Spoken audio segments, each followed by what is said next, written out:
आप सबको मेरा नमस्कार। बड़ा ये दुख विषय रहा है कि सीनियर आईपीएस अधिकारी ने आत्महत्या कर ली।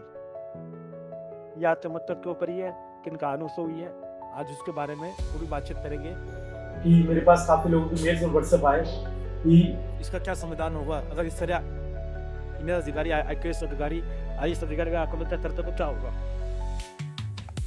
जो हमारे सीनियर अधिकारी थे वाई पूरन कुमार, वो बड़े सीनियर आईपीएस अधिकारी थे और उन्होंने पुलिस में 30 साल की सर्विस कम से कम दी थी।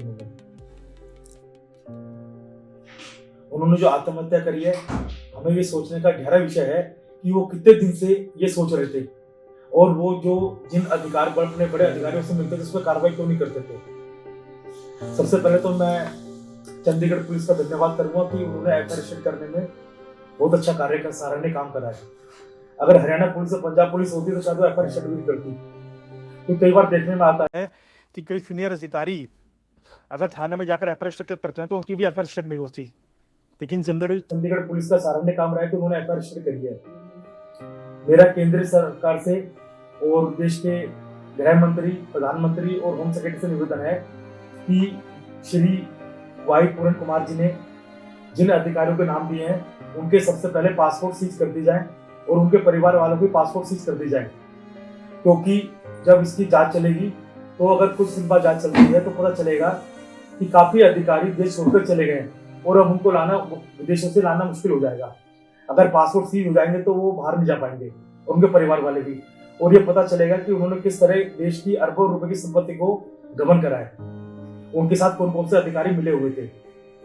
और मैं उनकी जो धर्मपत्नी है, जो आईएएस अधिकारी है, उनका भी मैं आभार प्रकट करूंगा कि उन्होंने इतनी मेहनत करके एफआईआर रजिस्टर करी है और सहानुभूति पूरे देश की उनके साथ है। आज पूरे देश के जितने ईमानदार अधिकारी हैं, जनता है, भारतवासी सब उनके साथ हैं। वो आगे चले, पूरा देश की जनता उनके साथ रहेगी। आज सोचने वाला विषय है कि जो ईमानदार अधिकारी हैं वो अपना काम क्यों नहीं कर पाते। आपने कई मेरे चैनल्स में देखा होगा, हम रोज ही कहते रहते हैं, लेकिन सरकार के खिलाफ एक्शन क्यों नहीं लेती, क्या कहानी है, क्यों नहीं लेती। आज वो वक्त आ गया है कि देश में क्रांति की जरूरत आ गई है। जितने ईमानदार अधिकारी हैं जो चाहते हैं कि देश में कुछ अच्छा वक्त आए, उन सबको एकजुट होना पड़ेगा और अपने जो जितने भी भ्रष्ट अधिकारी हैं, चाहे जो भी हैं, उनके खिलाफ एक्शन लेना पड़ेगा। आज देखिए, गवर्नमेंट की कोई भी एजेंसी, चाहे रॉ है, चाहे सीबीआई, चाहे कोई भी है, आज कोर्ट में अगर कोई केस जाता है तो दूसरा आदमी बरी हो जाता है। क्यों जाता है? कोई कोर्ट सुनते ही कहते हैं कि इन्होंने पूरी सबूत नहीं दिए। तो ये जो एफआईआर रजिस्टर्ड भ्रष्टाचार करा रही है, ये क्यों कर रहे हैं, ये क्या कहानी है इनकी। मेरी पब्लिक से शुरू से एक निवेदन रहा है कि वो जिस इलाके में रहते हैं, जिस जिले में रहते हैं, जिस प्रदेश में रहते हैं, जिस देश में रहते हैं, अपनी आवाज उठाएं, क्योंकि प्रत्येक व्यक्ति को आज जागरूक होना पड़ेगा।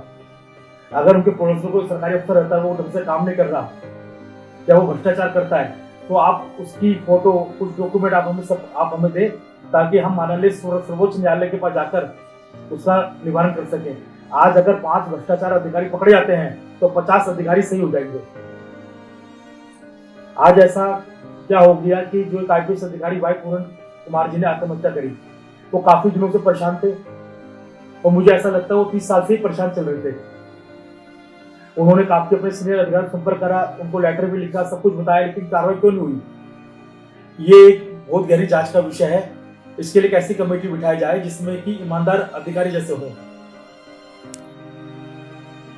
क्योंकि देश में जो भ्रष्टाचार है वो इतना प्राइम रूप ले चुका है कि पूछिए मत। आज कोई भी काम बिना भ्रष्टाचार के नहीं होता।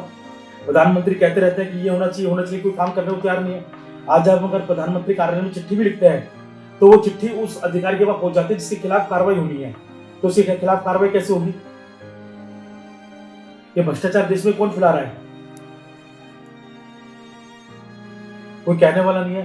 तो मेरी देश की प्रत्येक भारतवासी से निवेदन है कि हमारी वाई पूरन कुमार जी की जो धर्मपत्नी है, जो सीनियर आईएएस अधिकारी हैं, पूरा देश उनके साथ है। आप आगे चले, हम आपके साथ हैं।